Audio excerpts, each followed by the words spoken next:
Hi guys, welcome back to Spotaria channel. So today in this video, I'll show you how to remove iPhone system notifications on iPhone. While some push notifications are vitally important, most of them are just annoying.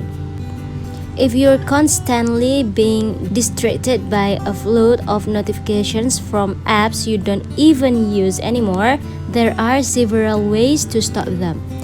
But before you continue this video to know the ways, I hope you like, comment, and subscribe to support this channel, and don't forget to hit the notifications bell.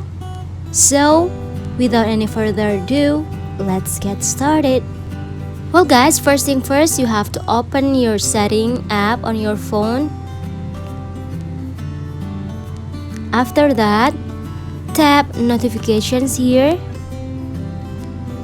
Next, you will see a list of all your apps under notification style, and then select the app you want to turn off the notifications. And here I choose FaceTime.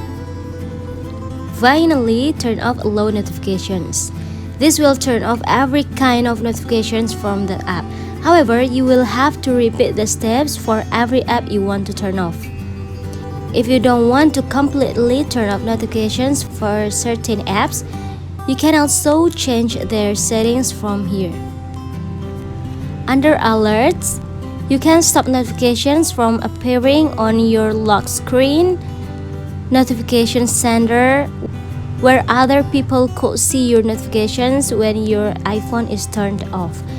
You can also stop notifications from appearing as banners at the top of your screen when your iPhone is turned on.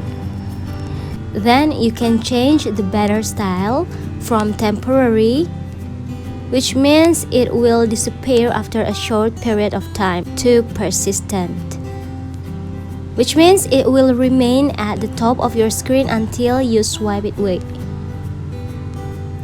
Finally, you can turn off notification sounds and red badge icons that appear in the top right corner of the apps on your home screen.